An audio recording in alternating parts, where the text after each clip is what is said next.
এইবিলাকতো মান মানসিকতা আৰু ধাৰ্মিকৰ ওপৰত সিহঁতৰ সম্পূৰ্ণ জ্ঞান নাই। অধাৰ্মিক মানুহে ধৰ্মস্থলত চুৰি কৰে, এইটো একদম বিবেচনাৰ কোনো গৰিহণাৰ যোগ্য, যাক আমি ৰাইজে কোনো জাতি ধৰ্ম বৰ্ণ নিৰ্বিশেষে ইয়াক ক্ষমা কৰিব নোৱাৰে।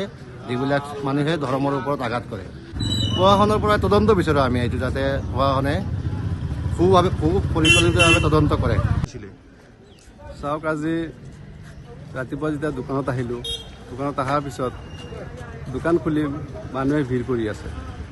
দেখা পালোঁ এই আমাৰ যে জয়নগৰৰ মাদ্ৰাছাৰ বাকচখন, আমাৰ আছাফুল মালিয়া মাদ্ৰাছাৰ বাকচখন, আমাৰ বাছাই হুজুৰৰ বাকচখন আৰু আমাৰ এই জামে এই বাছকান্দি মাদ্ৰাছাৰ এই বাকচখন, এই বাকচকেইটাত মানে চুৰ ক'ৰ পৰা আহিল নাজানো।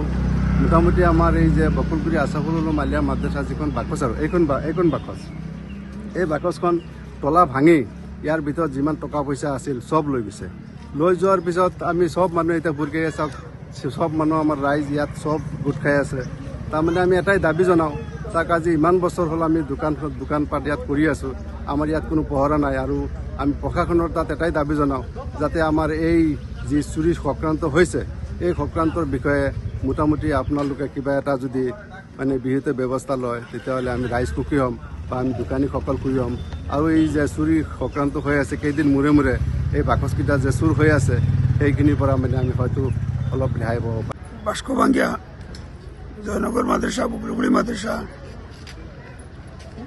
বাসাইর মাদ্রাসার তালা ভাঙছে, ভাঙ্গিয়া আর বকুলগুড়ি মাদ্রাসার তালা ভাঙ্গিয়া পয়সা নিছে, এটাই ভাঙিছে আর দুটার চেষ্টা করেছে, কিন্তু করিব পারে না।